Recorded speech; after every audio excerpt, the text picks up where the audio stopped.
So our agenda for today, we're going to do welcome and introductions first. We're in the middle of that.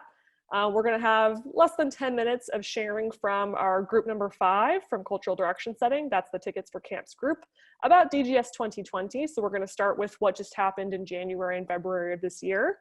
We're going to have about 15 minutes of discussion around 2020. And then we're going to switch gears to talk about 2021 or, the next kind of full cycle of DGS that we're able to do. And so they're going to share their draft plans for about 10 minutes of what they're thinking. And then we have a couple of questions we want to poll you on to get your thoughts so we can get some good data. And then we're going to have about 35 to 40 minutes to talk about the stuff they're proposing for 2021 and get your guys' opinions on it. And then we'll close out with appreciations at the end. So that's the overall agenda for today. And I'm going to just start with folks going around and introducing themselves from the group. So let's start with Ellen. Do you want to go first? And I'm asking folks to share a little bit about themselves and also just a memory, a moment, an insight, something they took away from the work we've done thus far in cultural direction setting and or in this group in particular. So go Fairy Godmother. Hi, I'm Ellen, or you can call me Fairy Godmother. Just bear with me, I'm using 2 screens because I'll be sharing my screen later. As a TCO, I've really appreciated seeing everything that happens on the back end of Burning Man that keeps it going year after year. It is so much work. I think I knew, but I didn't really know until I started working with everyone. And I just really learned a lot in this process. Every time we think we've come up with a solution, it creates another potential problem. So it's hard to make everyone happy, but I've come to learn that the Burning Man org and everyone that is working to make this whole thing happen really, really cares. And it's been really amazing to see all the different points of views, and I'm just super blown away by how hard everybody works. Yeah, it feels like a really big creative project, and we're just all working together to find the best possible solution. So, Jeff, you want to go? Yeah, thanks. Yeah, hey everyone, I'm Jeff. I'm from Camp Blintzkrieg. We're a smaller camp, only about 27 people or so. And this process has been pretty freaking awesome. Mostly just like learning about placers and everything they do and how insane their jobs are has just been really rewarding from my end. Like, it's amazing. The other thing that I've come to really appreciate is that Burning Man seems to actually care a lot. I know in Facebook groups, people often get a little snarky and they think the org is out to get them, but like, I'm amazed at how much they actually seem to care. And like, people are really passionate about everything they do. Me and everyone else in group 5 has been dedicating like hours and hours a week. I usually estimate that I spend probably about 10 hours a week now dealing with just non-theme camp organizer Burning Man responsibilities, which I never anticipated would be something that would happen. So yeah, this process has been really awesome, and placers are great. Give them more things on Playa when you run into them. Like, really, they're great. And I guess Monday can. That's a great segue because I am a placer. So if you see me on Playa, you should definitely give me stuff. Except no bribery. No bribery, just gifting. So I've been on the placement team for 2 years, and before that I was one of the camp leads for the Mystical Misfits and their village, and now I'm in Awkward and Tawdry in center camp.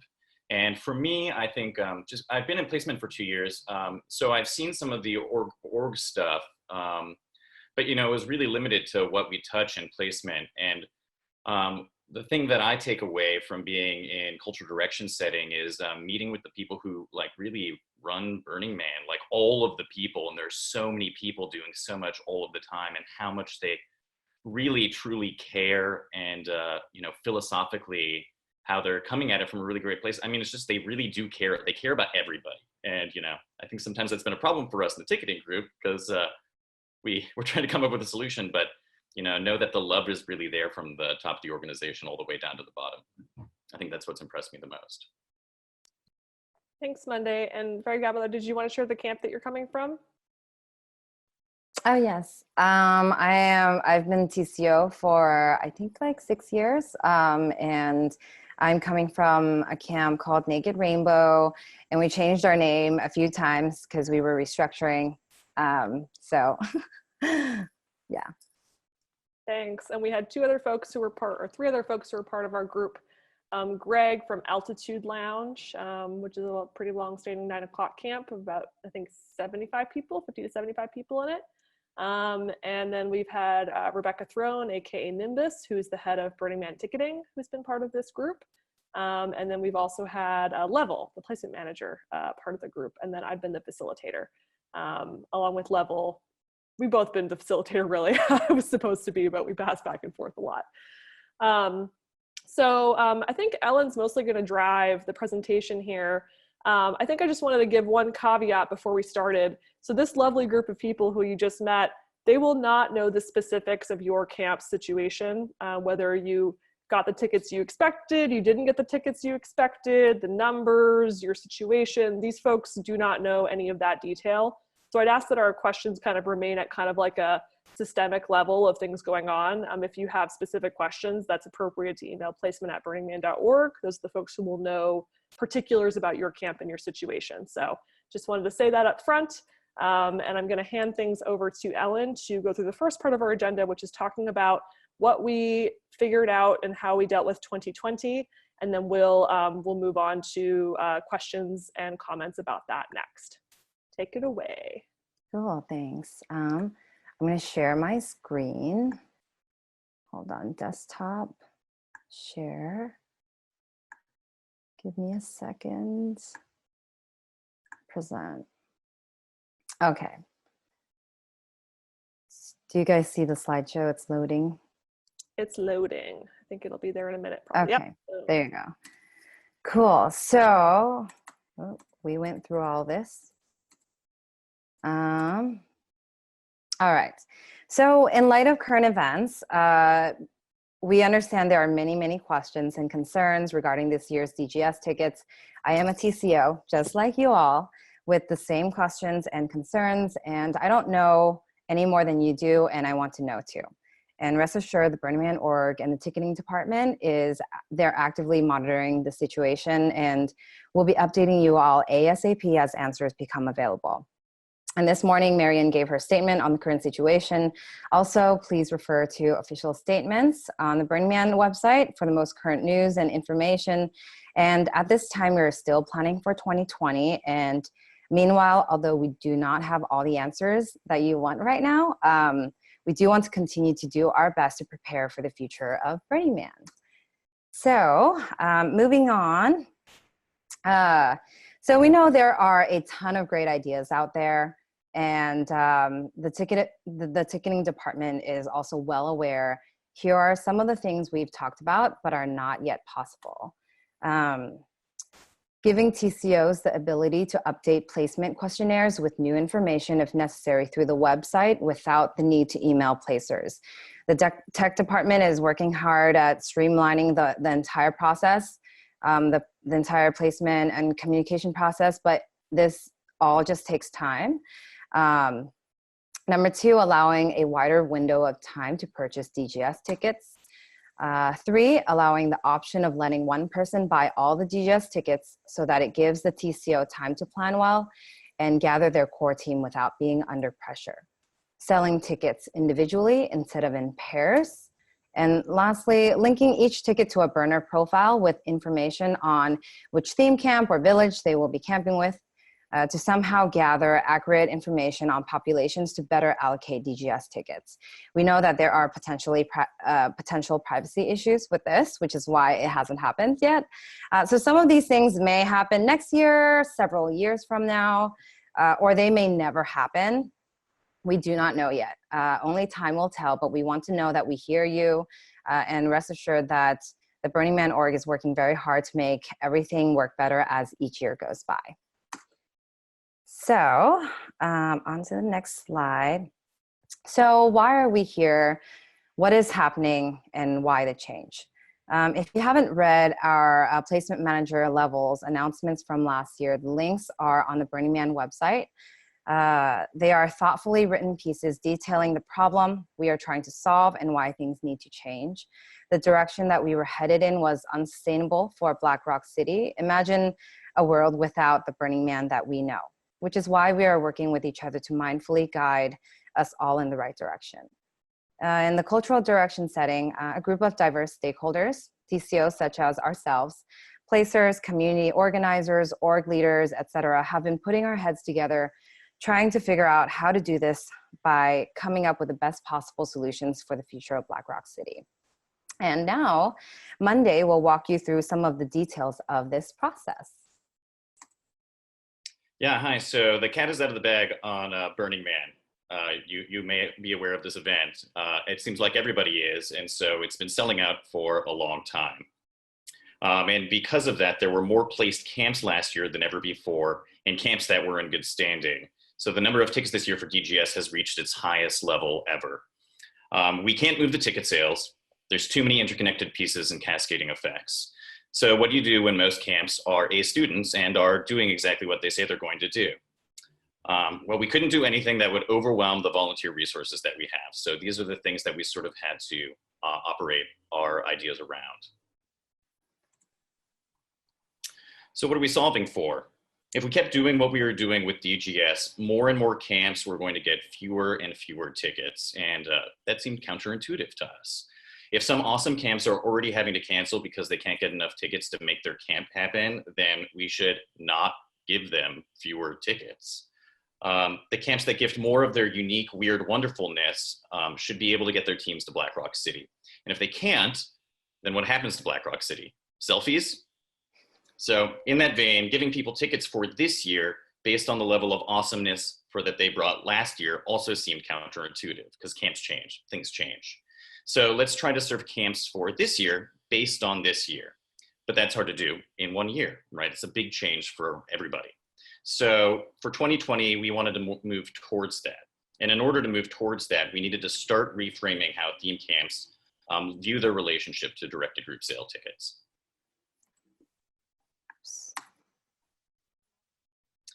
That's why camps were told that their interactivity from 2019 was assessed with regards to DGS for 2020, so that you would start having a correlation in thought between what you bring to Playa and your access to DGS.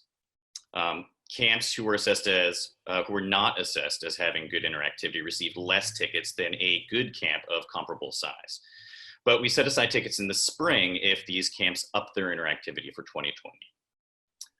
And this is again to help prepare camps for some of the big changes that we want to do next year. So how did we get here? Well, our group comes from many different backgrounds, placement people and theme camp organizers. We looked at how camps were assessed by the placement team, how many camps were placed, the population of those camps, and then we crunched the numbers, and we crunched them again, and then Jeff crunched them even more times for us. Thank you, Jeff. We wanted to figure out how we could solve this, not just for next year, but for 5 years from now. How can we support what makes Black Rock City great without allowing the city to stagnate or become insular? And how can we do all this within the framework of the bumpers that exist that are out of our control? And then finally, how can we prevent an arms race that money or volume could solve for camps, right? We don't just want people to throw money at a problem. So I'll hand it off to Jeff for 2020. Oh no, I'll hand it off to us for questions. Was there any final comments from group number 5 before we move into Q&A about 2020?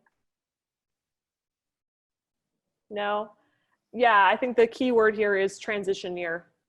You know, we had to kind of come through a transition year so that we can move into a full cycle of the system that we want to hopefully create.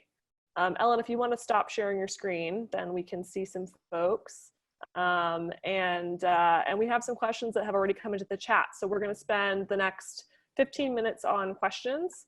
And I'm going to call on the person, and I'll, if you want to ask the question yourself, you're welcome to. Otherwise, I'll just read it out loud. So I'll just wait a couple seconds. And if you don't unmute yourself and chime in, then I'll ask the question. So first up, we have Miss Topia Papa Bear. Sure.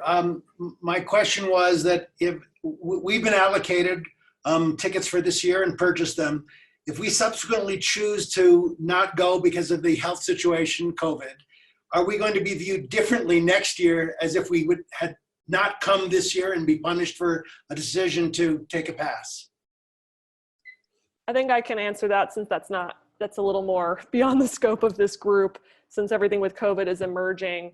I would say that, speaking, I guess, on behalf of Level, whose decision that would be, I would say that that would be our intention. It would not be to penalize a camp that bought their DGS tickets, thought they were going to come, and then, hey, we have a lot of people who are concerned about the health situation or are immunocompromised or, at risk. And so we don't want to come. Like, that's a completely reasonable thing. And back to Marion's, address earlier, we're not making plans to that effect at this point, because we want to see what happens with the overall situation first before we get into those kind of brass tacks. So kind of one step at a time on that front with COVID. But we will be thinking about things exactly like you're asking, Papa Bear. Thank you. Yep, of course. I'm going to move on to Ereka. Or I will ask the question if you like. Yeah, you can go ahead and ask it. Okay. So this is Ereka from Camp Finger Bang asking, for a camp that got their DGS tickets quantity cut in half this year, realistically, can we expect to be allocated more tickets after we put in our camp application, assuming we make a few, quote, changes? We went from 20 tickets down to 10 for a 40-person camp. So I'll turn it over to our group to talk about that. I guess I'll take that. The answer is, I would say in placement, we always talk about managing expectations. So I don't want to say that you will get tickets, but if your placement questionnaire totally rocks this year and you really show that you're bringing a lot of awesome stuff, then totally, that's what we're going to be using as the determining factor onto whether camps get access to this spring DGS sale. Yes, and I think the other thing I'll just add is that part of this transition year too is coming into this new camp placement criteria that got released as well, which is expanded and revised and has a lot more to it than the old page that was very, very short and quite vague. So there's more for you to riff on and to submit than there was before. All right, Logistic, you're up. Hey guys, my question, and it comes in part because we deal with a lot of DGS tickets, probably some 80 invites for like 160 tickets for campers, all over the world. And because many of those are buying 2 tickets and one is getting allocated to another camper in camp, that whole kind of process is kind of on hold right now because the ticket transfer tool hasn't been turned on. And can you help TCOs understand why the delay in turning on the ticket transfer tool, especially when we're trying to help campers, get half of the money that they were expecting for that ticket and it going to the other ticket, the ticket purchaser that was expecting it, so they can all make individual decisions on how they want to proceed when the org knows what you're going to do. That's probably another question I'll have to take. I'll say that,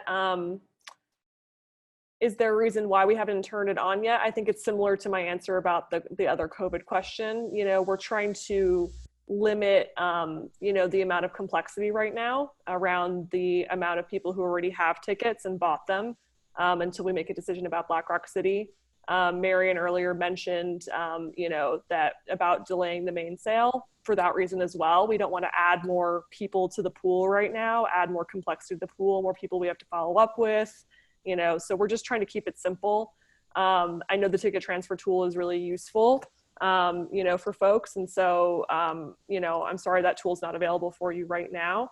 And also I think the other more technical piece here is that the transfer tool, cannot actually go live until after the main sale happens anyway, just from a technical back-end perspective. I don't know all the details of that, but I know that to be true. So we're kind of in an order of operations sequencing problem here and trying to keep things as simple as we can until we make some top level decisions that will then obviously have all these waterfall effects that we have to work through. I would encourage folks, in the meantime, let's say, Bob bought 2 DGS tickets and, now, is having issues under COVID with his job and needs that money, get crafty with the folks in your camp who can help offset costs, do it through PayPal, Venmo, whatever you need to in the meantime to help each other out in the camp to get those costs off of people's backs who can't take that burden right now. And as soon as we have more details, we'll share them so we can move that forward. So thank you for the question. Okay, next up we have 6 from Playa 54. I didn't realize I had a question. What was my question? Oh, it was if postponed, yeah. If it's either way, yeah, just if it was postponed, what happens with the DGS? Like, do we get the same amount next year? What's the plan if it's canceled in that arena? I'll say we don't have a plan yet because it's, I think, back to the same point, one step at a time. In the form that we sent out earlier after Marion's address, and it's on the Theme Camp Symposium website as well that you can fill out, we are actually asking you what you think about tickets rolling over to next year. So that's actually something we're curious to get your feedback on so we can understand that as we go into making some choices, if that's the case with the event overall. Yeah, I saw that. I filled it out. I was just curious if maybe there was an answer. Okay, thanks. No, we need your answer first. I'll tell you if you tell me. All right, we'll work on it. Okay. All right, next up I have Bruce from Ashram Galactica. Hey guys. Thanks. Yeah, this may be out of scope for the group, but I've been kind of curious as to the overall org attitude of open camping versus theme camps. Mostly from a perspective of, we got people from around the world that are trying to get tickets, and obviously we don't have enough usually in DGS to get them for everybody. So then these guys have to start making decisions of, well, do we spring for the expensive tickets? Do we take a risk in the main sale? What's going to happen in DGS 2? And I'm just really, this is more my own interest down the road. Are we moving into a world where tickets primarily move through DGS? Is there an intent to keep the main sale as a large ticket distribution mechanism, stuff like that? Hi, I can probably answer that. So from a TCO perspective, this is the impression that I got from working with this group. The org wants to preserve open camping. That's part of the magic of Black Rock City. I think that the idea of placing the entire city has come up before, but it's always, it's never been a very strong, it's never been, an idea that anyone has ever latched onto. It's always come up. But I think that if Burning Man org placed the whole city, there would be stagnation and all kinds of things. So it would be harder for newcomers to access Black Rock City. And that wouldn't really be in line with the radical inclusion part of the 10 principles. So the idea is to keep main sale and to find the perfect balance between DGS tickets and main sale so that we take care of, the communities and camps that have made Black Rock City what it is and continue to build, and also allow new people to come in with new and fresh ideas. So hopefully that answers your question. And then if there's not enough space if we're placing less camps, then those camps can enrich open camping. So yeah. Hopefully that answered some questions. Yeah, and I'll add one quick thing is that actually in the cultural vision, we explicitly have a section on open camping, and we do say we do want open camping to continue to exist, which by effect does mean the main sale needs to continue to exist, because those things are somewhat connected. So yes, that is the intention. Okay, next we have Mikey from Burning Sky. You guys had been talking about interactivity, and that was a question that came up in our original DGS allocation of how and when it was measured.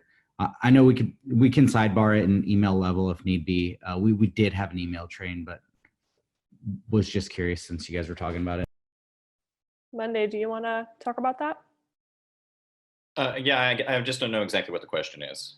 I think he's asking about for DGS 2020, how was interactivity measured, as it related to how many tickets you got based on last year's interactivity? Yeah, so, well, this year, because it was a transition year, is that the majority of DGS was allocated based on your interactivity last year. And that was based on primarily on your camp questionnaire, though there were other data points that we used as well. Moving forward, which we can get into, the intention is to make it about what you're doing this year. And, I don't want to pull the rug out from under Jeff because he's going to talk about that in a little bit, but I hope we'll answer that question for you more completely. Thanks, Monday. Yeah, I don't think I have much to add. I think it's a little bit case by case and based on last year's criteria, last year's questionnaire, last year's on Playa, all those things. All right, I want to turn it to Major D, Doug. I'm with Spanky's Wine Bar, and we get a fair number of DGS codes every year. And you've already somewhat addressed this, saying it's on, you're looking at it. DGS2 is easy. One code, one ticket, one code, one vehicle pass. Why can't you do that for DGS1? It is just such a nightmare to try and pair up people who are strangers and convince them that they're going to get paid. Is it a technical limitation that you can't run DGS1 like DGS2, or is it a political issue? Yeah, I'll attempt to answer this. I'll say I'm not the expert on the interworkings of DGS1 versus DGS2 and the technical end of that. Just so folks understand, so DGS2 is kind of what used to be something that was kind of behind the scenes and then slowly grew. It's part of what we're trying to do this year in this transition year is change the system entirely, because we felt like DGS2 for placement essentially became a I knew about it and I asked about it sale, which didn't feel very good to us, but we didn't really have a better solution. And so we kept on doing it that way. And obviously, more people found out about it, and it just didn't feel very good. And so that's part of why in this transition year, we're saying we're focusing tickets in the spring, DGS sale toward camps who did not get as many tickets in the February DGS sale. But to your specific question, I just wanted to provide that background because not everyone's going to know what you're talking about. To your specific question, DGS1 is, simply unlocking access to the sale, and it has, a maximum purchase of 2 tickets. And DGS1 has a whole system behind it that you as the person can go into and you can interact with and you can assign and you can do all of this stuff. DGS2 is a lot more manual. It looks kind of nice on the outside, but the back end is a lot more manual. And so it's a lot of spreadsheets. It's a lot of generating fixed orders. It's a lot of complicated stuff behind the scenes. And so, while it's nice that you can kind of do a one-to-one in the DGS2 sale, it's not scalable is the problem. And there's far less tickets in the DGS2 system than there are in the DGS1 time. And so just in our back-end world, we haven't, been able to find the right path for how to make that work. So it's the behind the scenes stuff that's the answer there. And it's something that we know camps are interested in. Okay, I'm gonna go next to Stu, AKA Lux. Hey, Siri. Oh, someone's asking Siri for something. Stu, AKA Lux, you're up.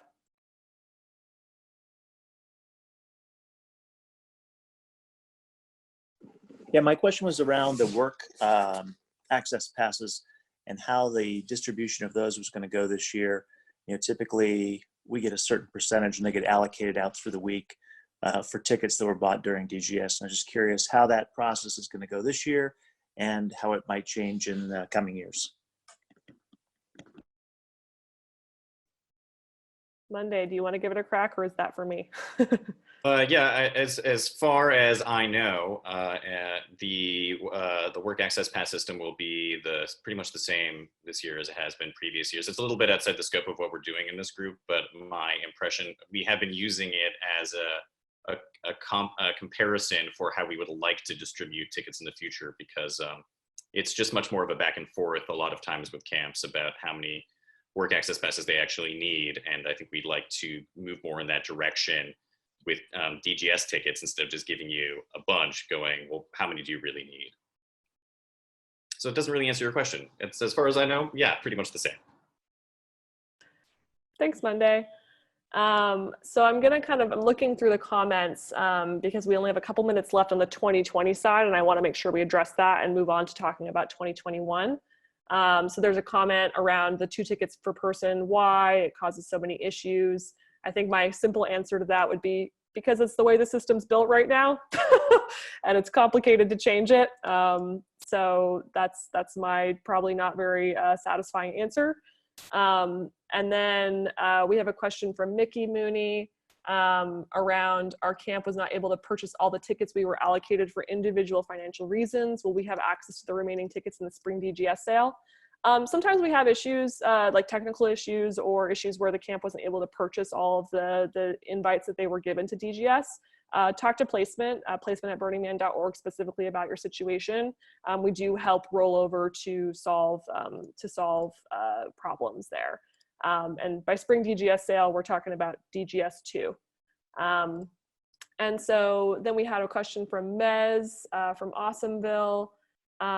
So regarding actually, Mez, I'm going to let you ask your question. Go, Mez.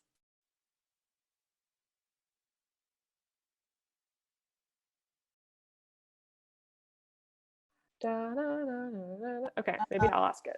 Hi, Trippi. Oh, there you are. I think I might have asked a couple different questions in there, but which is this one that I had typed before? Yeah, yeah, whatever would be relevant to the DGS 2020, and we only have about 2 minutes left on this section, so let's keep it tight. Copy, ma'am. Regarding the DGS picking up in round 2 of this, especially because it pertains to how we will be phrasing things on our placement questionnaires, as Monday already answered for me. Can you guys talk specifically about what things you'll be looking for in order to help us write our applications better, so that if we are missing out on some of our phrasing, on how we are doing our interactivity or how we are arranging our space, that we can go forward with that in our best foot possible? Can I take this one?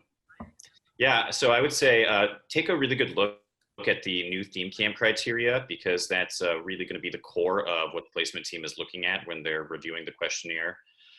So, talk about what are the activities that you're doing, approximately how long are they lasting for, how much, is every member of your camp contributing. Those are really the 3 core things that we're looking at. And then all of the rest of the criteria as well. So, a lot of camps who were dinged last year, it was because they just didn't have as much interactivity as camps of comparable size. And so I think we may have even had an email conversation about this very thing, Mez. Yeah. So I would just say, figure out, how you can use the talents of everybody in your camp to do awesome stuff. And, uniqueness is one of the new factors this year. And so, instead of suggesting that everybody just do a lot of stuff, think about what are the really unique, special things that the participants in your camp can do. I think I see a follow-up from Mez, if you can keep it really brief.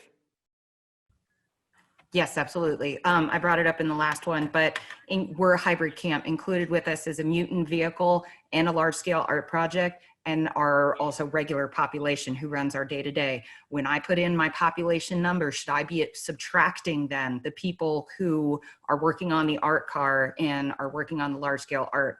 Even if they do still help with everything else we do, I feel like we're being negatively counted into a higher grade level of people, and we're completely homegrown in everything we do. We don't hire for anything. So thank you for the follow-up. Yeah. I would just say, make sure that you, in your questionnaire that you say, we have this many people working on an art project. This is our mutant vehicle, and this is how many people can fit on the mutant vehicle, because those are all things that we take into consideration as well. You know, how many people do you need to maintain the mutant vehicle? How many people do you need for the art? And we sort of try to look at it more holistically. Yep. I want to move on to sharing some of our plans for 2021 so we can add that to the conversation, and then we'll come back to the stack. I'm just going to answer 2 questions that I think are really simple. I can just tick off right now. From Captain Ron, a question around, we downsized our camp after DGS codes were issued. Accordingly, we reduced the number of codes we utilized. Will we be penalized for not using all of our codes? The answer is no, absolutely not. Thank you. You made more tickets available for other people, no penalization there whatsoever. And then another question from Stitch/yes, please. Can you explain how DGS2 will work, how the number of tickets available to each camp will be determined?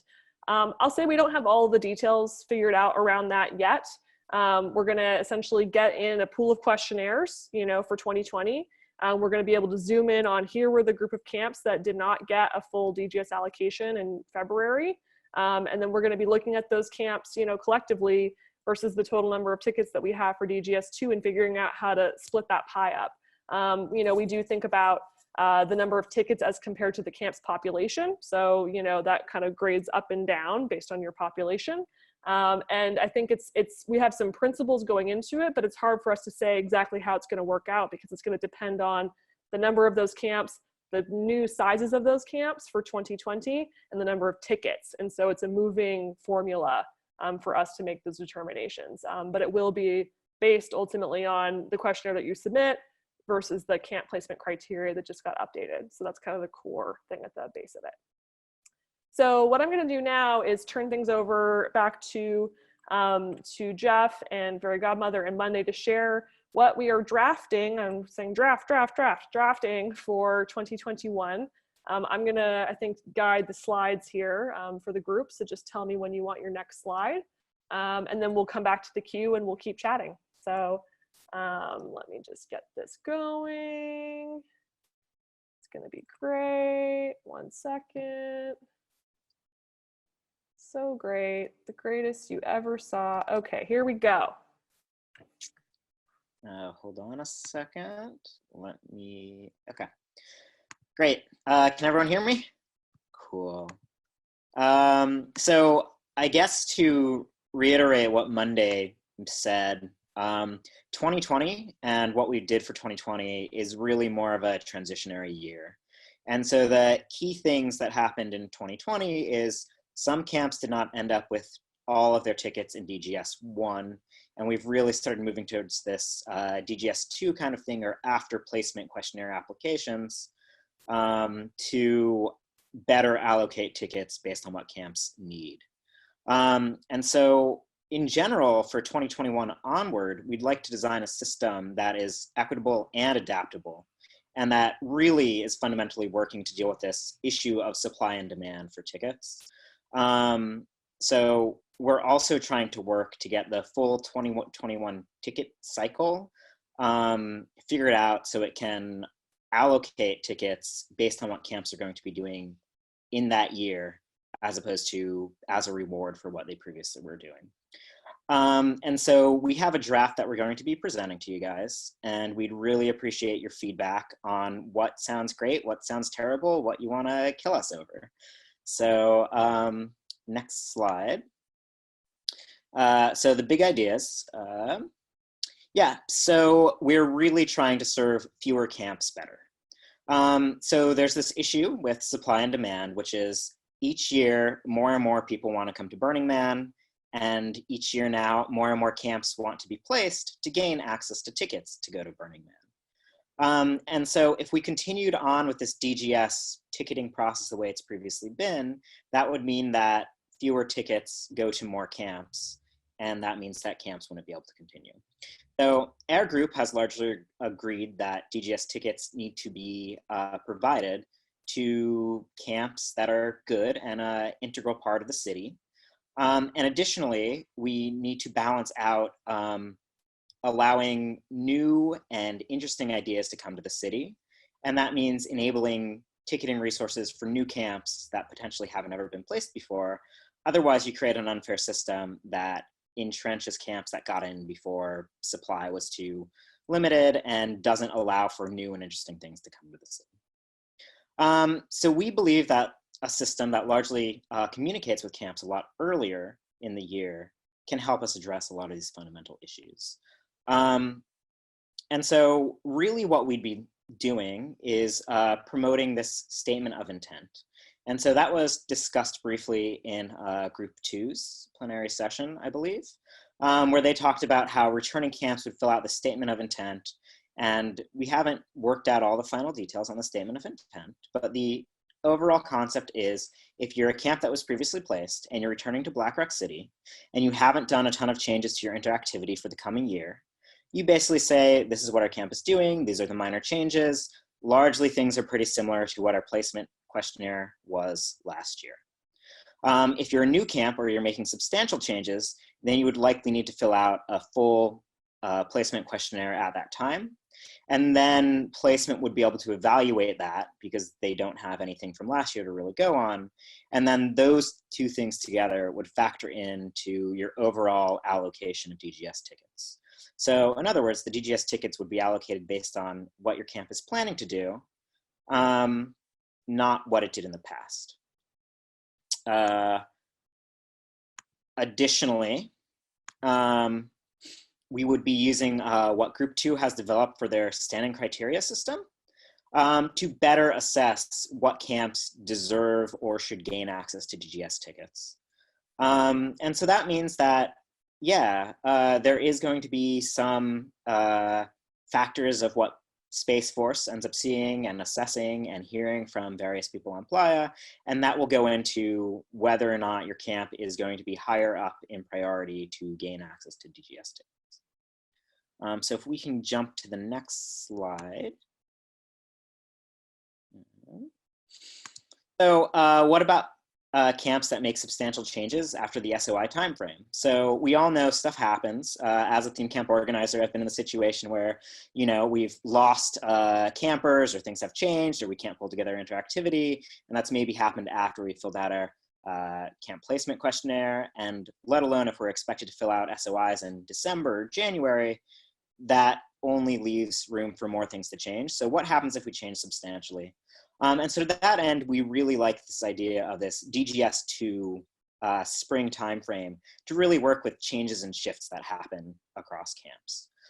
Additionally, I think it's the next point, we're also looking at strongly trying to encourage camps to take sabbaticals. And so this is one of the maybe more appealing options compared to other things we've discussed in our group to try and spread some of the issues of facing Black Rock City with supply and demand and limited space and limited ticket access, so that some camps, you know, maybe free up their spot for a year, and that means a different, newer camp or some other camp would then be able to come into the city.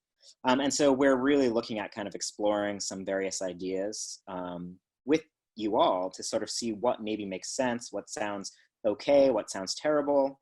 And so we have some polling questions and some discussion questions that we're really looking to, I guess, vet with you guys so that we can figure out maybe what makes sense in terms of planned sabbaticals and trying to allow more camps to participate in meaningful ways at Black Rock City.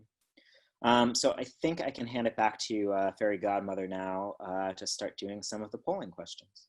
Cool, thanks, Jeff. So before we hop into our Q&A, we have a few questions for you that we'd like your valuable feedback on, which will help steer us in the right direction. So the first question is... And can I share how they're gonna actually give yes. the answer before we get caught up in the actual question? Okay, so here's how this is gonna work. So right now your screen is probably all taken up by this screen share. And so what we're probably going to do is actually not show the slides because I need you to be able to do something. So we're going to just read the questions out loud probably. So what you're going to do is if you click participants at the bottom of your Zoom screen, you will see then a little column come up to the right. And at the very bottom of that column, you'll see a bunch of buttons: raise hand, yes, no, go slower, go faster, all those little buttons. And everyone following along, can you nod, tell me you're seeing what okay, great, fantastic. So we're gonna ask some yes, no questions. And so you're gonna utilize the yes, if you're a yes to this question, or the no, if you're a no to that question. Maybe what we can do is pop the question into the chat. That way people can read it themselves. So if everyone can kind of clear the decks, and I'm gonna have people hold their answer for about a minute while we do a really quick count, you know, and take some screenshots so that we can actually use this as a nice little sample size. I see there's the questions on the slide Monday, but I don't know if people will be able to see them. So we'll see. Trippi, I think people can vote while they see the slides. Fantastic. Okay. Yeah. Let's do that. That is true. Yay. Okay. There Maybe I just can't because I'm the screen sharer. Yeah. Okay. Perfect. So first question is, would your camp be able to accurately fill out a statement of intent in mid-December if it improves placement's ability to allocate DGS tickets? So you're going to mark a yes or no with that, not in the chat, with your little yes check mark or no X. And if we can do some counting, maybe I think Dilemma's going to count the no's. Jeff, can you count the blanks, people who aren't answering? So whoever the host is should be able to see aggregate numbers on their participants. Marin, can you see that? I can. Oh my God, amazing. Okay, everyone keep voting. Maybe like 10, 20 more seconds. Yeah, Marin can see probably when people are mostly there. And then Marin, if you wanna read out the answers, and then someone from our group can take that down.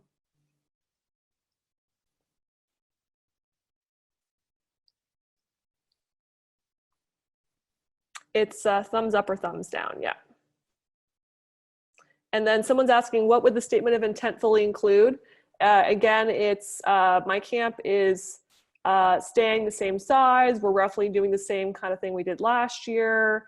And we're looking for roughly the same number of DGS tickets, or no, we're not. We're making some changes. So that would be the statement of intent that we would be asking folks to fill out.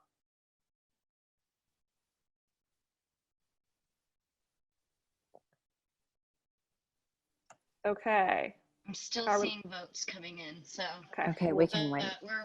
We're around 85 yes, 8 no, and then there's 3 that are in the more section.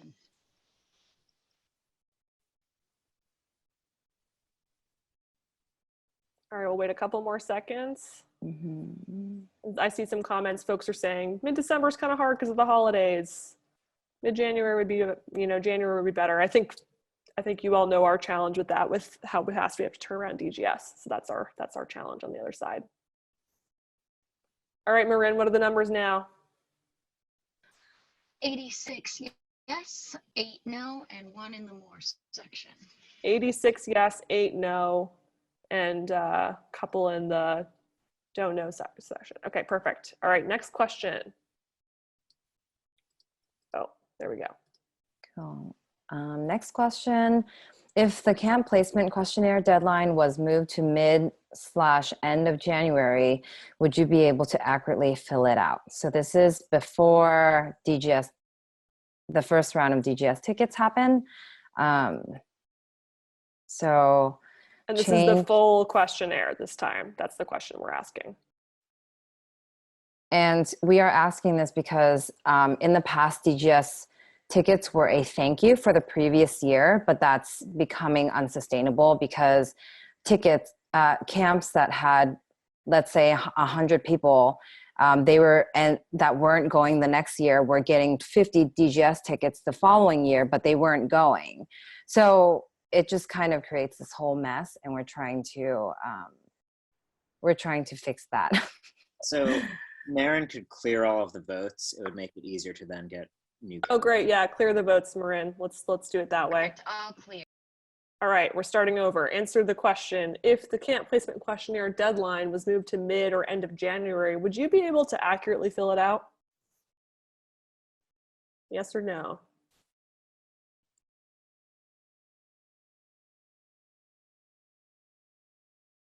And this is, I mean, even if you fill it out, if we are able to fill it out earlier, people that voted that they couldn't, well, if we make this, if this happens, there will be opportunities to edit your questionnaire or update placement. So this is just, yeah, just trying to collect some information. So I think we do want to know the actual answer to the question itself, Yeah. without many caveats. Like, would you be able to fill it out accurately, yes or no? Mm-hmm. Yeah. All right, the answers have seemed to have stopped. So we have 60 yes, 32 no, and 1 more. 60 yes, 32 no, and 1. What's that one you're saying, more? It's another section that says more. Oh, it's a thumbs up. I see. Okay, so it that's counts as a yes. 61 yes. Okay. Great, thanks everybody. All right, we're gonna clear the deck again. Okay, next question. Would you like to hear more feedback from placement and Burning Man project regarding your standing relative to other theme camps and how you can potentially improve if there is room for improvement? Yes or no?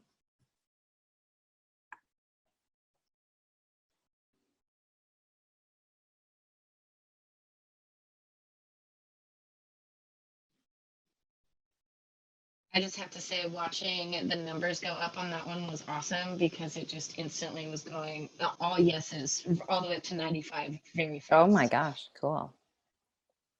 Awesome. Are there any no's? There's 96 yeses, 1 thumbs up, and no no's. Okay, very clear. All clear.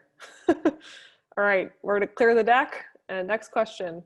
So last question is, would you like to hear more? Whoa, hold on. This was, oh, yeah, that was right. Would you like to hear more feedback?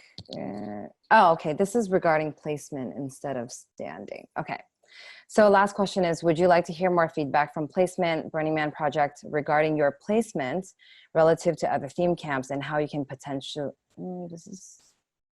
let's see. I feel like this is the wrong question. I feel like it's, yeah, I feel like there's a different question. There was a different question. Sorry, guys. Let me try to find it. While you're trying to find it, okay. I'm gonna pull up the things we want to hear from you guys and what we want to discuss, and maybe I'll turn it over to Jeff if you want to take people through the questions that we have specifically. Yeah, so there's a handful of things that we'd really like to sort of discuss with you all because it's probably pretty nuanced. So incentives to encourage camps to take sabbaticals from Black Rock City. So incentives are things that are different from mandates. So when we think about incentives, we think maybe there's either you're more likely to receive DGS tickets in future years if your camp takes sabbaticals, or maybe you gain slightly better access to DGS tickets. Some sorts of things like this, or I guess alternatively, there's disincentives where you'd be less likely to potentially receive access to DGS tickets if you don't occasionally take sabbaticals. So those are incentives. So ideas around, is that something that seems okay? Next bullet point. And then thoughts on a potentially earlier timeline for the placement questionnaire. So the statement of intent is different from a placement questionnaire, but again, the way we're thinking of it is, if your camp is making substantial changes or you haven't been placed before, you'd probably have to do this earlier placement questionnaire in the December, January kind of time frame. And so does moving up a placement questionnaire make sense for you? Is it possible? What are the issues with that? Next bullet point. How would an earlier placement questionnaire ultimately impact the accuracy of the information that your camp provides, and how would that change your planning logistics? We've heard from camps already that with the existing deadline for the placement questionnaire, stuff can still change really up until weeks before Burning Man. I know how that is for my camp. And so does having an earlier placement questionnaire in the January timeframe substantially shift accuracy compared to the current April deadline for placement questionnaires? Next bullet point. How would you like to hear more feedback from placement and Burning Man regarding your interactivity, your standing, We've talked about various things from, here is a bell curve of where you might fall. So information on these sorts of things with how you'd like to hear it. Would you like an email? Would you like qualitative things, quantitative information, emails, phone calls? Do you want to hear personally from level? That sort of thing. And next bullet pointer, is that all? That's all. So we'll leave those bullet points up as we start getting questions and hearing from you all. I don't know if I can because I need to see the screen to call on people, but what we'll do is we'll paste them in the chat. If someone can do that, that would be great. And then you guys can copy and paste. Screen share over to like Ellen, maybe she can show the questions and you can still view the chat and other things. It kind of takes over my screen, unfortunately, but I just pasted it in the chat. And I believe Marin has been keeping track of our stack, so thank you. And we have about a half an hour left, so we're going to try and keep it tight. We want to get as much feedback as possible. I would even say to our group, let's just try and keep our responses limited. Let's just like get a lot of feedback on these questions that we have, and that will really help out our process. So I'm going back up to where we left off on the queue. And for folks who are really responding to 2020, if you want to add in a question or a comment around 2021, just pull it together into one comment. So I want to go to Allison, who was waiting in our stack. And then next up would be Mark Richards. You're on deck.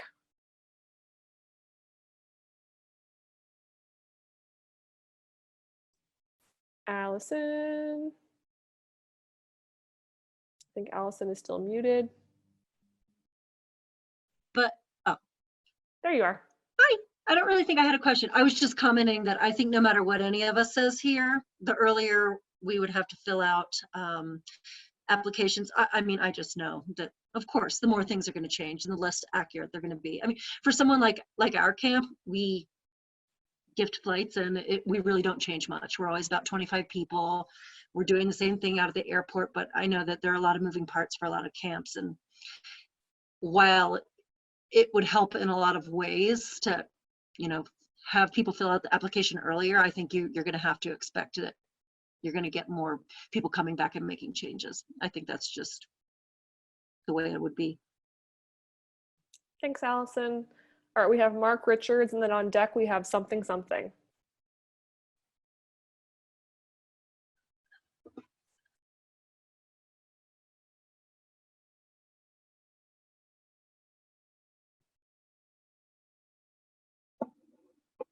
They said their question was answered. Okay, and I think Mark Richards is not here anymore. I don't see them in the participants list. So we're going to skip Mark. Something. Go ahead, just start talking. Hey, so it's another camp lead. We're just jumping back and forth between I'm just gonna lean over. notions. Oh, you're still back cave. I see. Cool. Yeah, of course. We're just trying to get a cross-pollination of like different groups and different opinions and all those great things. So I was just curious if you had kind of a mindset or a plan in order where we know that we as theme camp organizers and artists and makers contribute to the culture constantly and financially as well as spiritually. Is there an idea to, instead of maybe appropriating the ticket sales for DGS into a broader way of cross-communal and global fundraising instead of just taking the DGS tickets for the longevity of the Burning Man project? If that makes sense. That's a very big question that I will attempt to answer, but I would say it's really a matter. I mean, I kind of was watching the chat during Marion's address earlier, and there was a lot of different opinions around that. So it's a little bit of who you ask. I think the Burning Man project would have an answer saying that we want, our mission is to extend and facilitate the culture that has emerged from Black Rock City in the desert into the wider world, and so the nonprofit has been built from the genesis of Black Rock City and has now expanded very, very far and wide into the different program areas of the nonprofit. And because we're a nonprofit, our financials are public. You can go to our annual report. If you just Google annual report Burning Man, you can see where the money goes. You can see our 990, which is our nonprofit tax statement, and see the breakdown of where things go. So it's hard for me to answer that question directly. I think our financial model is built on using our ticket sales to produce Black Rock City, make Black Rock City happen, and also to sustain our nonprofit activities and extending the culture out into the world. So that's the way it is currently, and whether folks agree or disagree with that approach, I think it becomes a matter of opinion, which is interesting to discuss and hear from. So that would be my answer. Personally, I don't know if our communications would give me an A+ on that answer, but that's my answer. Thanks for the question. So now we have Logistic from Entheos, and then on deck we have Rev Doug.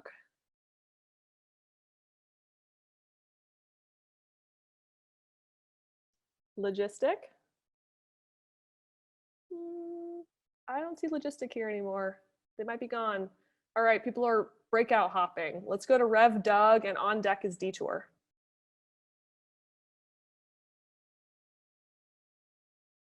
What do I do? Oh, I unmute.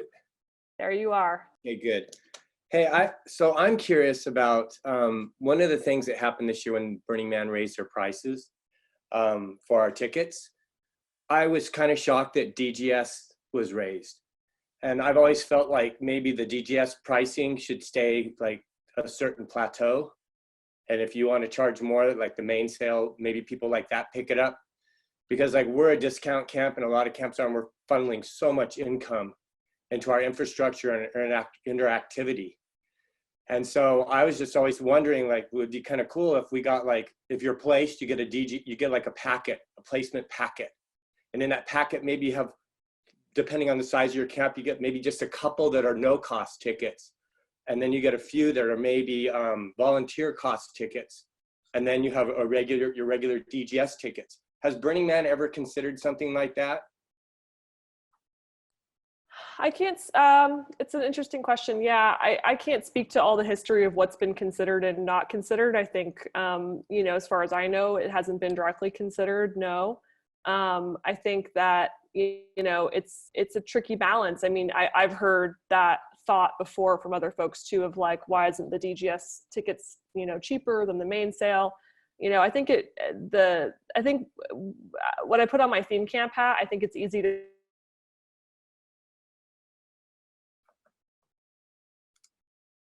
Uh-oh, he stalled. Oh no.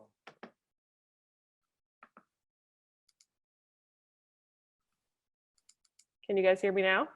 Yeah, you're back. Okay, I'm back. Sorry. Okay. Little internet meltdown. I don't know where I left off. I'll just quickly summarize that as far as I know, the answer is no to whether that's been considered directly. I have heard the thought around that before. And just a follow-up. The follow-up is that we work really hard to budget our camp a certain way. And we have a lot of artists that don't have money. And so we've always made our camp fees a price that can bring these people in that wouldn't camp with us otherwise, right? And so for us, when we're working so hard to keep our budget so people can afford to come and be a part of our culturalization, our theme camp, etc.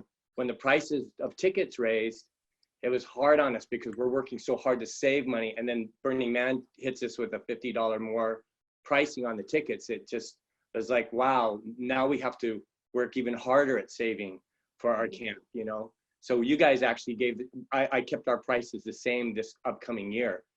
And it just meant we had to pull from other sources to keep that where it's at. That's why I'm curious about that. Yeah, no, thanks for the question. And I think, you know, I would recommend folks who the regular price ticket is not affordable for them. You know, the low income ticketing program is definitely something folks should apply for.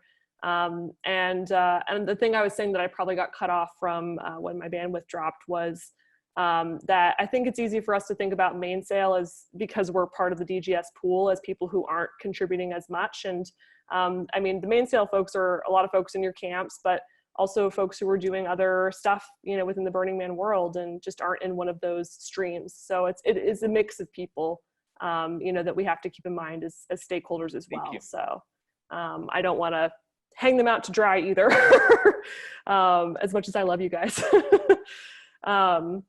Thanks, Doug. Okay, I'm going to go to Detour, and then Andrea Lockhart is on deck.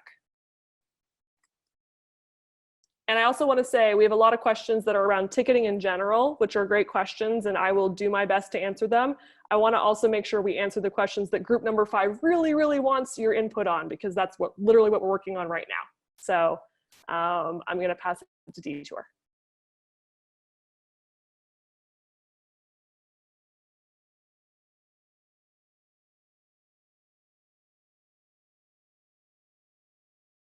Detour, no Detour. Okay. How about that? Now, yeah, there you are. Cool. So in our camp, one of the things about placement that I've always wanted to understand is we get our placement and where we are at. Any way of getting our neighbors? We would love to know who we are next to so we can work with them. And that's always been kind of a secret thing for Burning Man. It's always been kind of a game of trying to figure out who's next to us and what's going on. I don't know. Any thoughts on that? Little out of the scope of this group, but I'll let Monday answer it real quick, and then I'm going to try and keep us on track for tickets for camp specifically. But it's a good question. So Monday, do you want to quickly crack it? So right now, if you email placement, once placement has been announced, if the other camps that are your neighbors said it's okay to share your information, we will try to connect you. We don't tell people they're neighbors because we don't want camps to place themselves. And I'll also add that the placement process group is currently working on a program right now to better inform camps who their neighbors are. So you should be seeing some changes about that, if not this year, then next year for sure. And that's part of cultural direction setting too. Yeah. Yeah, so that's being worked on actively. Okay, Andrea, and then Chip with an exclamation point, you're on deck.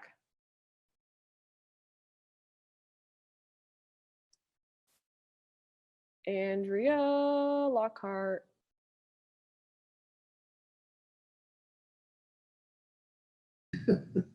There we go. Why are they calling? Andrea, are you there? Oh, she just remuted. Okay, I'm gonna take that as a sign that we're moving on. So we're gonna go to Chip, AKA Shane Ward, and Hot Sauce is on deck.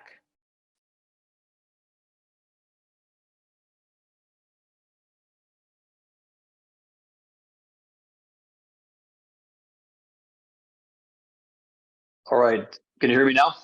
We sure can. All right. I wrote that question quite a while ago and I lost it in the feed there. It's quite a bit to it. Can you read it out for me? I sure can. It says, we were a first-year camp and surprisingly rated minimal participation, so we got no DGS tickets, yet it would mean the world to us to earn DGS tickets and contribute to the burn. What will ensure we get the DGS tickets we were going to need? And the trick is that as a TCO, I need to know how many tickets we're getting before I know who I can invite to my camp, so we can plan and create our activity in frontage with people who are assured that they will get a ticket. I think I kind of addressed this a little bit earlier, but I'm going to hand it to Monday to answer any parts that I didn't. Yeah, and this was similar to, what was her, Mez from Awesomeville was asking kind of a similar question because she was in a similar boat. Make sure that your camp your placement questionnaire is really awesome. Tell us about all the unique, wonderful, amazing things you're doing and how each member of your camp is involved in making that happen. And that could potentially give you access to the spring pool of DGS. And we also, you said that you need to know how many people are in your camp are coming so you can figure out what your interactivity is. And that's one of the reasons why we want to push up the questionnaire to make it earlier so that we can assign DGS based on this year. There was always the thing, if we don't move the timeline of things, could we give more people tickets later? And it's just, there's a lot of anxiety as a theme camp organizer, as I'm sure you're aware, if June is coming around and you don't know how many people you're going to be able to bring to Playa. So that's why we've been trying to move everything up more so that you have a lot longer ramp to make your camp happen. Thanks, Monday. So we have Hot Sauce from Cosmic Giggle, and then 6 from Playa 54 is on deck. Hi, Mike, can you hear me? Loud and clear. My question is, I think it's something that you all are trying to answer, and it's about incentivizing sabbaticals. So I think it's just, there's no answer right now on whether you're going to incentivize camps to take a sabbatical, that's still something you're working on. So I guess I would just comment that that's something that will probably help us make that decision a little better. If we know that that's something that's going to help us get tickets for the next coming year. Thank you, Hot Sauce, for the feedback. I'm going to pass it to 6 from Playa 54, and Me Fist 0 is on deck. Hey, I just so I could address all of them, can you post those questions again? But in terms of interactivity, just to follow what Hot Sauce said, frankly, I think that's a little odd. My first burn was, this will be 15 years for me straight, and my 10th year as a theme camp. And I'm personally considering taking a year off, but it doesn't mean my camp is. So I think it's, I would assume there's some natural, I forget the word I'm trying to think, acculturation maybe is, I don't know, where like people would take off naturally and then come back and then expect their tickets, you know, whatever they've earned to be there. But given that that's going to change, then that's almost a moot point. But I think the incentive is kind of bringing in one of the issues that I have that's been showing up on Playa is the competition. And I don't think that encouraging the competition to either take a year off or this just so you can get more of something is the right way to go, in my opinion. The second thing, in terms of starting in January, I usually start in January because ticket sales used to be the third Wednesday in January. And so I always relate to January is when you have to start thinking about Burning Man, but that's not the case with most people, especially we have about, we had 52 people last year and this year we're gonna have about 40. And I think to sort of round up 40 people to kind of come up with all the answers to like what we're doing seems impossible because they're like, well, it's not till August. You know, they don't have the same relationship to planning as I do as an organizer.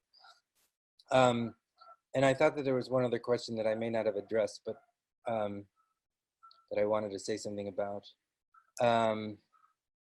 But you know, as far as I'm concerned, I've already filled out my placement application because I'm just so nuts about it. And then I learned in the last one how you know, I can chill out, but in the last breakout session with the placers. But you know, I think that's the biggest thing for me is like the entitlement and the competition that's been arising that you know, is not for me the essence of what Burning Man was or should be, or you know, like where the magic of Burning Man happens. So I think in that sense, and to give other people a chance, I'm just going to say that I would pull back from anything that's going to you know, evoke that kind of participation. Thank you, 6. I'm going to read the next one since MeFit0 says they have bad bandwidth and the T-Rex is on deck. So the question was, how is more tickets if you do take a sabbatical or less if you don't an incentive? So how is more tickets if you do take a sabbatical or less if you don't an incentive? Who wants to take that? Yeah, I'll jump in on this. So the concept is it's an incentive for you guys to take a sabbatical off. So a way that you might think of this is, let's say as part of your placement application or your placement questionnaire, sorry, one of the questions is, what did your camp do during a sabbatical year? And, you know, you might say, oh, we haven't taken a sabbatical year. You might say, oh, we went and we set up camp in this area, in this regional. We did all these cool things. It was great. We managed to regroup. And if that sort of thing factors into how your camp is ranked in the camp placement questionnaire, you may gain higher priority in the overall access to GGS ticket pool. So that would be an incentive in that way, which is your sabbatical years would factor into how tickets could be given to you. Alternatively, that means if you haven't been taking sabbaticals, you would not be able to answer that question very favorably. And so then maybe you would be lower in the priority list for gaining access to tickets. So that's one sort of system on how it could be used as an incentive, not requiring your camps to take sabbaticals, but allowing you to make a choice of making sabbaticals, to reframe, to regroup, to recollect, get better ideas on how you can submit a better placement questionnaire. And then the alternative to sort of these incentive systems is saying something like, of the next 5 years, your camp would only be eligible to be placed for 3 of those years. What 3 would make sense? And so that's more of a mandated kind of forced time sharing, as opposed to more of an incentive system to encourage camps to willingly opt in or opt out of the system. And so that's kind of the ideas that we've been playing with. Again, we haven't structured anything definitively yet, which is why we're looking for additional feedback to see how this sort of thing kind of plays out with the community. I think on that note, I'm actually curious. I think that might have been the poll question that we missed, was something around sabbaticals. So I'm just going to ask one, and we're going to use the yes, no again to kind of. I have a question here. Oh, great. Okay. I was going to add to Jeff. So this is kind of it's not really a yes or no question. And this may come out as a survey question in the future. So I'm just going to give you guys like a list option and just put in some comments, I guess. So the question is, placing theme camps at Burning Man has become more difficult because an increasing number of amazing theme camps have requested to be placed each year. One possible way to reduce competition is doing the sabbatical thing. To what extent would you support the following incentives that might encourage your camp to take a planned sabbatical? So one option is evaluating the, hold on. Each camp standing and access to tickets in the current year should be evaluated based on what that camp did as an alternative to Burning Man during any sabbatical years they have taken. So it can be regional burns, maybe decompressions, etc., your local community. And then maybe we take these yes, no one at a time, because I think we can yes, no on each of the pieces. Okay, let's do that then. Let's do that. So this is the question. Do you like the idea or do not like the idea? Yes, as I like the idea. No, as I do not like the idea of placement taking into account what a camp did in an off year when they took a sabbatical. So we went to a regional burn, we did this, we did that. So put in your yes, I like that idea. No, I do not like that idea answer. And maybe if you're kind of in between, there are some other options like the cup of tea. How about you pick go slower if you're in between? Sure. Actually, I should vote too. And Marin, let us know how we're doing with the totals here. T-Bone Todd's asking for a visual. We don't. The question again is, do you like, which is a yes, or do you not like, which is a no, the idea of placement taking into account what a camp is doing in an off year, a sabbatical year?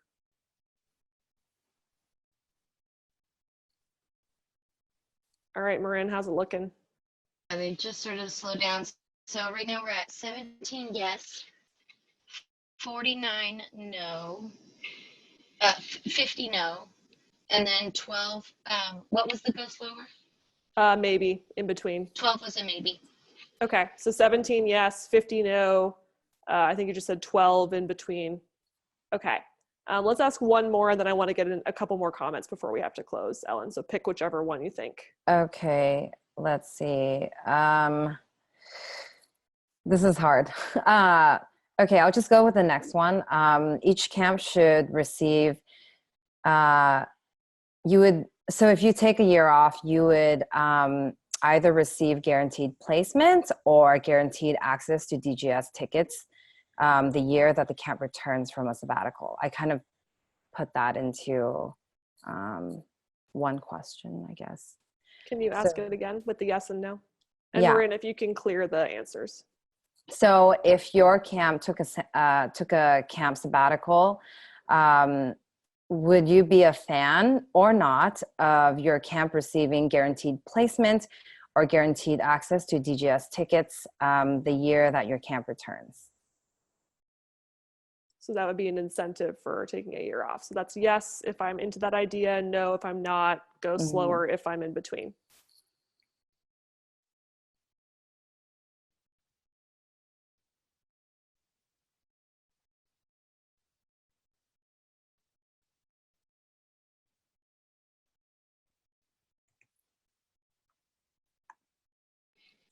Okay.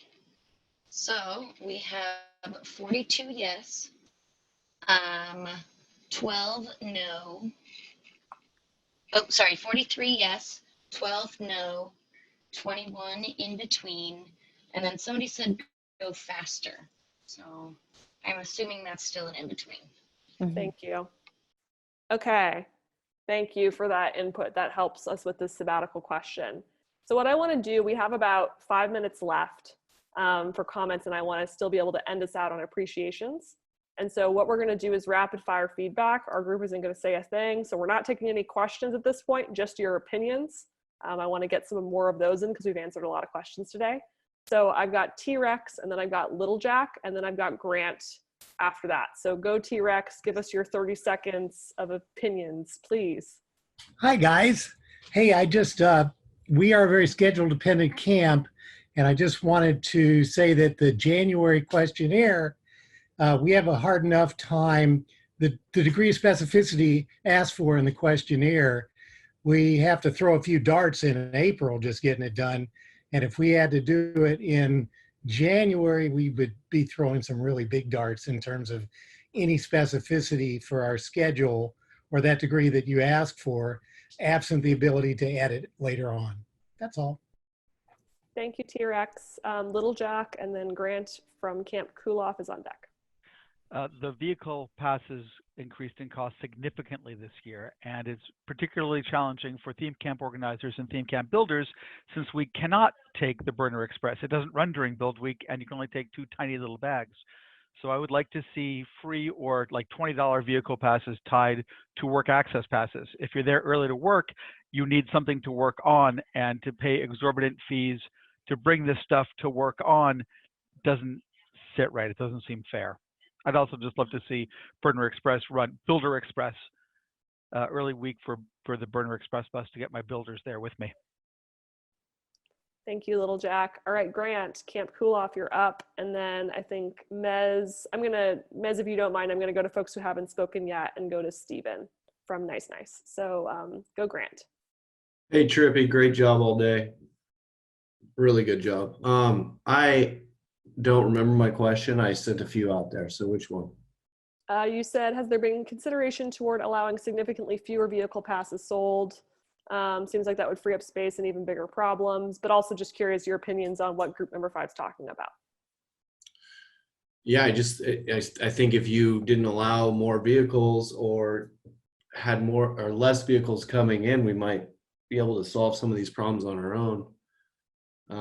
And that would also come from placing us a little earlier, which I've kind of been nudging all day, but just thoughts on bringing less vehicles onto the playa. Thank you for the thought. All right, Stephen from Nice Nice, and then Caro from Trifecta is on deck. Hi, thanks. Also Rocky the Flying Squirrel from the airport when I'm over there. I like the idea of taking sabbaticals. I'm kind of against the idea of penalizing people for it. Something more positive. Our camp had to take a sabbatical for technical reasons, and we ended up camping in open camping, but we still did our thing, and it turned out to be a great year. And it's a nice way to get back to your roots. So I really like that idea. I think the problem it will be, people will be nervous about maintaining their continuity, if they get broken up, or are they going to be able to get tickets when they do come back? And I think the early statement of intent helps a lot with that. And that's all for now. Thank you, Stephen. All right, Caro from Trifecta, and then Reverend Stamper is on deck. Thank you. My question is a bit with regards to the sabbatical and the question of that you were asking with regards to taking into account local initiatives and things like that. We're from Montreal, and all of our members are this is one of our major issues, even for the Big Burn, is we're so busy locally that it's very difficult sometimes for us to organize bigger things for that. Is there any chance that that could be taken into account in the system? Or not just for the sabbaticals, but for regular DGS tickets too? I don't think we have a straight answer to that, but I'm going to add that to our pile of things to talk about. Thank you. Reverend Stamper, and then Hooper D is on deck. Okay, I'm not a big fan of taking a sabbatical. I really look forward to coming to the burn each year. But maybe one idea that could be considered is having a downsized version of your camp every 4th year, something like that, to make some space for some new camps to come in. Thanks. Thank you, Reverend. Hooper D, you're up, and Andy/Avant-Card is on deck. Well, mine really was a question. I was just curious about low-income tickets for camp leads. It's kind of a bureaucratic maze to go through to figure out how to do that, which I've not done yet. So I just bit the bullet and bought a full-price ticket each time. That's it. Thanks. Yeah, I don't have the technical answer for you probably at this time, but you can email ticketsupport@burningman.org, and that's where our ticketing department lives, and they can talk to you about some of the specifics there. So that would be my recommendation. Thank you. Okay, Andy, Avant-Card, and then we have Rockstar, and then we're gonna probably have to close out there and end. So go, Andy, Avant-Card. All right. Yeah. The one thing that I had to say is, if it seems like the incentives for sabbaticals lead to camps just like coming and going a lot. So it seems like it might be good to encourage the infrastructure of villages more, because then if you have camps that are consistently camping within the same village, that creates more continuity there. So perhaps some thoughts around that. Thank you. All right, Rockstar, Radio Electra, you have the last word.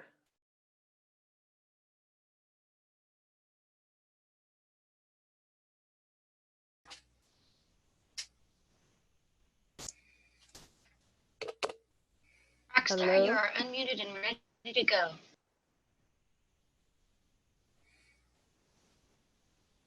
And we're seeing some, oh, what's gonna happen? Going on.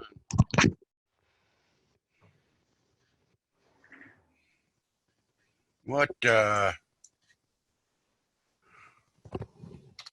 Rockstar, are you there?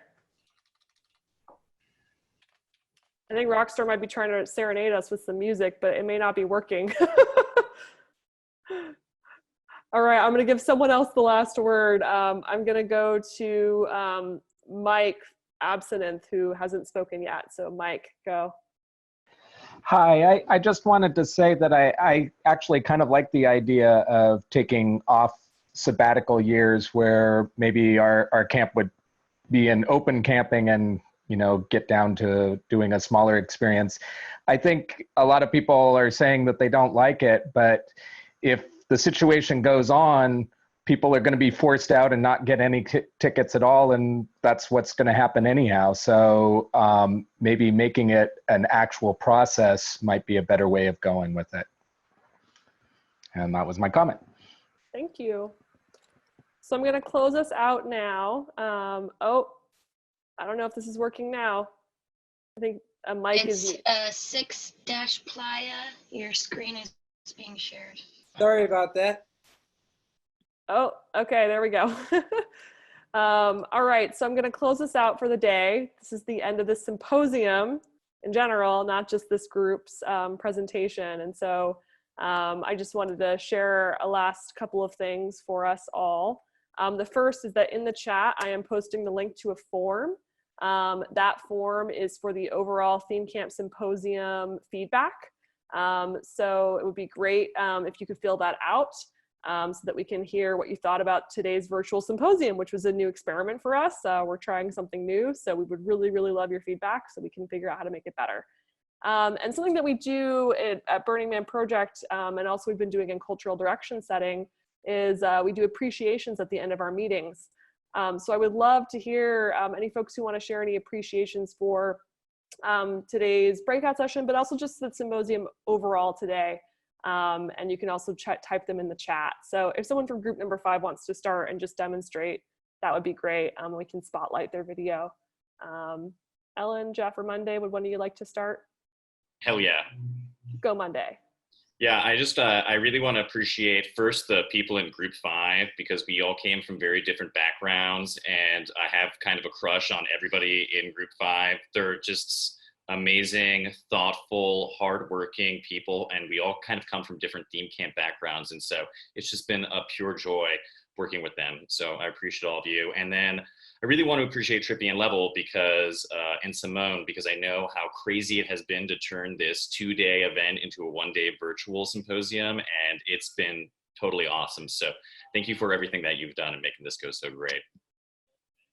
Thanks. I saw 6 from Ply 54. I feel like we spent the whole day together. You keep calling on me. So thank you for that. And yeah, this has been, you know, like I said, this will be my 15th burn and 10th time running a team camp. And I was meant to be there in person today. And I'm really glad I forced myself to get up this morning to get a part of this.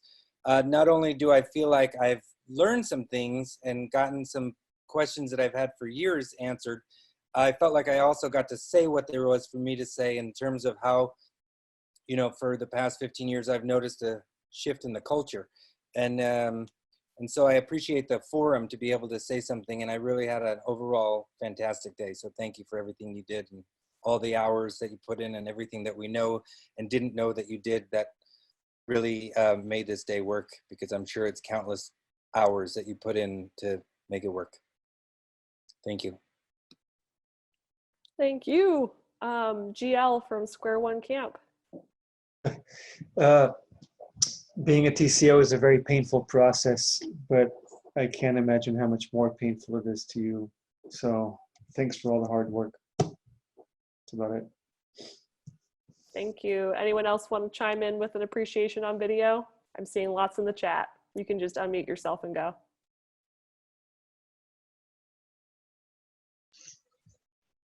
Thank you guys for all of the hard work you do. It's really tough, and these are tough times. I know you guys are really putting in a bunch, so thank you. And I think there was one other person.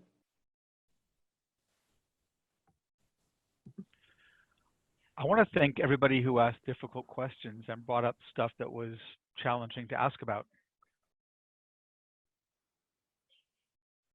Thanks, Little Jack. And I saw someone from Grilled Cheese something camp. It just went off my Hi. screen. Can you see me or hear me? Yep, there you are.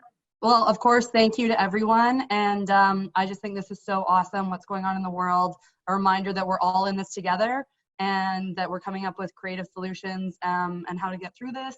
And this was just another awesome experience during this pandemic. So everyone stay inside and stay safe, and thank you. Awesome. All right, I'm going to end us there. I'm going to say a huge thank you to everyone who showed up today and chatted and participated and asked amazing questions.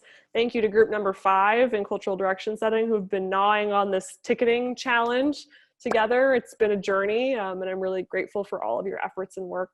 And I'll just give a last shout out to the team who put the Theme Camp Symposium together this year, to Level and Dilemma and Candy Ass and the camp support team. Who really did the heavy lift, along with our Burning Man project staff, Devin from our technology department and Stuart Mangrum from the Philosophical Center, and then to Simone and myself and all the people in cultural direction setting. We pulled this thing together, and I'm just so grateful to get to see all of your beautiful faces. So thank you, everybody. And appreciate everyone attending. You were amazing. What'd you say? I just appreciate everyone attending today and the great questions and giving us so much feedback. Yes. Amen. We didn't know whether we were going to be able I'd to like pull to this echo off. those comments as well. This is a wonderful event, and collectively, you know, the work that everyone that does at Burning Man, and also all of you as organisers, the trickle down effect that has, and the utility and the joy that you bring to so many people to the burn that no one ever sees this kind of thing happening. But this is a beautiful thing that's happened today. Thank you. Thanks, Tommy, and your cactuses are really cool. Beautiful. All right, everyone, be well, be safe. Thank you, thank you, thank you, thank you, thank you. And folks, if you want to unmute and say bye, you can. Bye. Bye. Bye. Bye. You hang up first. Thanks, Bye. everyone. Love to You. everyone. No, you Bye, hang Bob. up first. No, you. Thanks, people. Thank you.